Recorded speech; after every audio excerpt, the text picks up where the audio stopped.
Et oui, ça fait 1 an déjà que je suis freelance. Salut, c'est Kinoko. Aujourd'hui, on va faire le bilan de ma première année en tant qu'indépendante.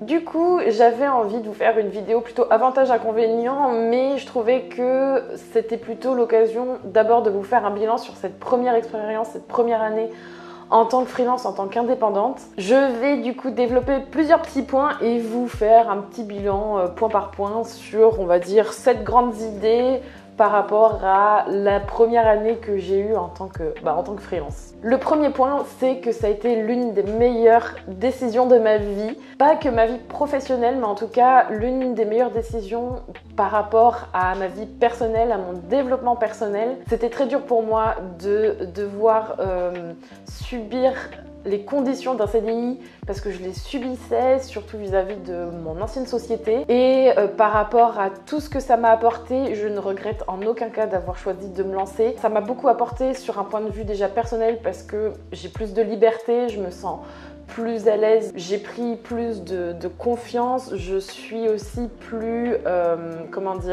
plus fière de moi. Je suis en direct avec les personnes avec qui je travaille, donc du coup, ça m'a beaucoup apporté. Aussi sur un point de vue personnel, je peux très bien prendre des après-midi, jongler avec mon travail, jongler avec mes missions. C'est vachement enrichissant de pouvoir être récompensé par rapport à ce qu'on vend à ses clients, mais aussi par rapport au rythme de vie que j'ai aujourd'hui. C'est la première fois de ma vie que quand je vais pour faire des missions ou même travailler tous les jours, j'ai pas l'impression de travailler parce que ça me plaît ce que je fais et que je me sens libre de le faire, donc c'est vraiment super. La deuxième chose, c'est que pour se lancer, c'est très laborieux, mais c'est nécessaire de le faire et il faut vraiment anticiper les choses. En fait, quand j'ai dû me lancer en tant que freelance, ça a été très rapide et en même temps il fallait vraiment que je fasse les choses bien. Moi j'aime bien faire les choses assez carrées et il fallait aller à Pôle emploi, il fallait faire des démarches administratives qui étaient complètement du chinois pour moi parce que j'arrivais pas à savoir ce qu'il fallait faire, dans quel ordre.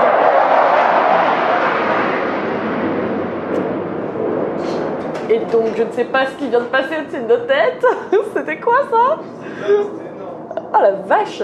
Donc du coup je disais qu'il fallait que je fasse plein de démarches différentes et c'était assez chiant, franchement. J'avais l'impression de toujours patauger, qu'il y avait toujours un papier, qu'il y avait toujours ci, il y avait toujours ça. Mais il faut vraiment faire les choses dans l'ordre. C'est un conseil que je peux vous donner. Faites les choses dans l'ordre, ne pressez pas les choses. Même si votre client souhaite vous faire travailler tout de suite, n'hésitez pas à vous lancer, n'hésitez pas à travailler, mais renseignez-vous bien en amont dès que vous savez que c'est le moment, que vous avez une opportunité pour vous lancer proprement. Même si c'est chiant, même si encore aujourd'hui les démarches administratives me saoulent, c'est laborieux, mais c'est nécessaire, comme je disais auparavant. En troisième point, je trouve que c'est passé très vite, peut-être trop vite.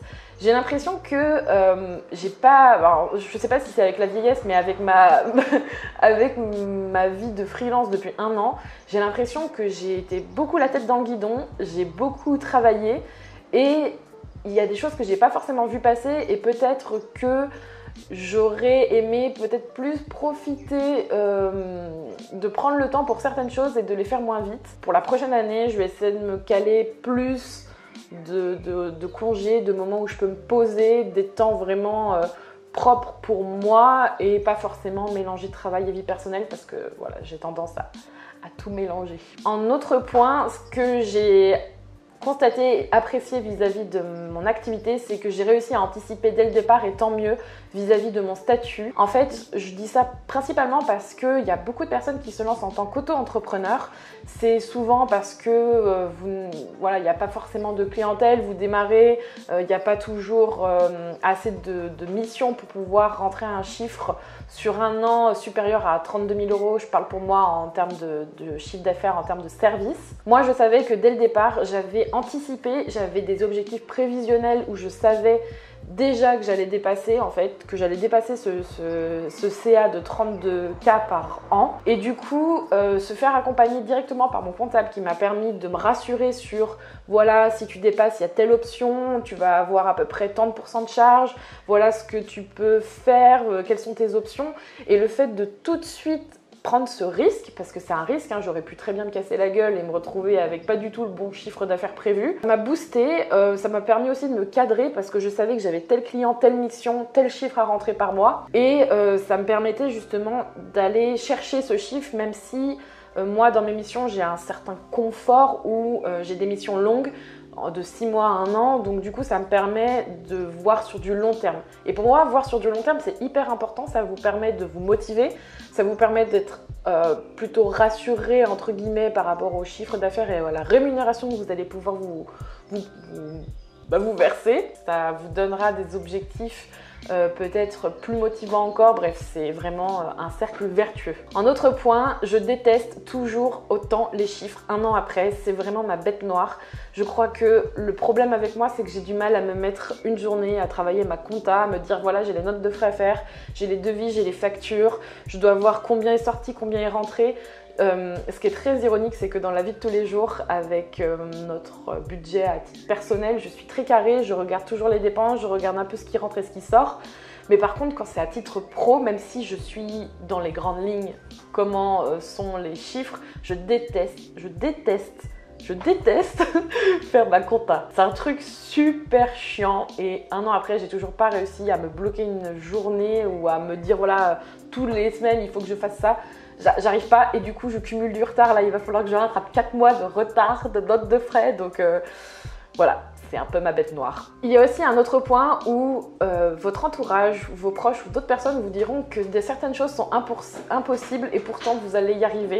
Je dis ça notamment par rapport à notre projet personnel mais qui est lié à mon activité professionnelle qui était et qui est encore aujourd'hui d'acheter un appartement. Acheter un bien quand on est freelance c'est très compliqué, je pense que c'est quasi impossible, c'est pour ça que je disais impossible et pourtant, parce qu'aujourd'hui on est en train de signer un prêt, je suis freelance depuis 1 an aujourd'hui et finalement on a quand même réussi à acheter. La situation de Rémi est salarié mais pas salarié non plus avec un CDI et on a quand même réussi à obtenir un prêt immobilier et c'est quelque chose qu'on nous disait voilà, tu vas pas y arriver, tu verras. Avec ton statut, ça va être super compliqué, il y en a beaucoup qui ont échoué. Mais moi, je vous dirais que malheureusement, ces personnes-là, c'est pas forcément des personnes positives pour vous ou c'est des personnes qui ont tendance à vous rabaisser ou à vous tirer vers le bas et à vous faire perdre vos objectifs ou vos buts de vue. Et finalement, nous, on a réussi à y arriver, on a réussi à l'avoir et on y croyait vraiment, on voulait vraiment l'avoir. On savait que ce serait difficile. Mais on l'a eu. Tout ça pour résumer que certaines choses seront peut-être impossibles pour votre extérieur, enfin votre entourage plutôt, et pour vous non. Donc croyez en vous, ce sera le meilleur pour votre activité. Et enfin, je terminerai par, au bout d'1 an de freelancing, d'activité indépendante, je pense que j'ai besoin de changer mes habitudes et de bousculer un petit peu ma façon de travailler. J'ai tendance à beaucoup travailler de chez moi, à beaucoup travailler sur un canapé, sur un bureau, à avoir des horaires un peu étalés sur toute une journée et j'ai du mal à planifier des temps de travail. Ça me bouffe en fait un peu la vie de temps en temps parce que j'ai l'impression que vie personnelle et vie professionnelle est beaucoup trop mixée. Je pense que c'est aussi lié à la configuration de notre lieu de vie, mais du coup je pense qu'à partir de l'année prochaine, de la rentrée de septembre 2017, je vais avoir tendance à peut-être plus sortir pour pour travailler dans un café, pour travailler avec d'autres personnes, déjà pour me couper en fait de mon lieu de vie qui est aussi mon lieu de travail et me permettre de moins me sentir dans un mix travail, vie personnelle qui vous bouffe parfois la vie et j'ai tendance justement à me démotiver à cause de ça. Donc c'est vraiment important de couper un peu les choses et de sortir, de prendre l'air, même de marcher, ça c'est quelque chose que je devrais faire plus souvent. Je vais terminer cette vidéo avec mes objectifs et même mes projets pour 2017 ou plutôt pour ma seconde année de freelancing parce qu'au final, oui, je vais continuer mon activité. Mon activité est vraiment en bonne santé, je suis ravie de voir que j'ai une continuité dans mes missions, que mes clients me disent que je travaille bien, que ça m'apporte personnellement et professionnellement, donc j'en suis ravie. La prochaine étape pour ma seconde année de freelance, c'est que Rémi va venir me retrouver dans cette activité. Lui-même va arrêter son activité professionnelle pour des raisons personnelles et même voilà, il a envie de passer à autre chose et c'était une envie personnelle de sa part de travailler avec moi sur ses missions et sur ses projets. C'est une grosse étape pour moi parce que Pour des raisons personnelles, ça me fait peur et en même temps, je suis vraiment ravie de pouvoir travailler avec lui parce que ça va me permettre de déléguer pour pouvoir me consacrer plus à mon blog, à mes vidéos et à des projets personnels qu'on pourrait avoir en commun ou non. Déléguer, c'est quelque chose que j'ai envie de travailler. C'est très difficile pour moi de déléguer. J'ai tendance à vouloir tout maîtriser. Et le souci, c'est qu'on ne peut pas tout maîtriser sur tous les plans et c'est important de savoir déléguer, faire confiance. Donc du coup, ça va être un travail que je vais devoir faire et qui va être intéressant de suivre sur la prochaine année. Le fait de travailler ensemble va nous permettre de pouvoir devenir à moitié digital nomade. On va pouvoir se permettre de travailler à l'étranger, de faire des voyages tout en travaillant, ce qui est une superbe occasion, étant donné que moi, le voyage, c'est hyper important pour moi et que je rêve de partir travailler dans d'autres pays ou de découvrir de nouvelles cultures. Donc de pouvoir le faire ensemble en alliant plaisir et travail sans contrainte et de pouvoir s'enrichir autant personnellement que professionnellement, je pense que cette seconde année de freelance est pleine de surprises. Donc je ne manquerai pas de vous tenir au courant. Voilà, j'espère que cette vidéo vous aura plu. Si vous avez des questions sur mon travail, sur comment je travaille le freelance, le fait de travailler en tant qu'indépendant, n'hésitez pas à poster un commentaire. Je ne manquerai pas d'y répondre dans des prochaines vidéos. Je pense que ça pourrait me permettre d'alimenter une espèce de FAQ freelance. Ça pourrait être intéressant. Je vous retrouve dans une nouvelle vidéo et je vous fais de gros bisous. À bientôt. Bye bye.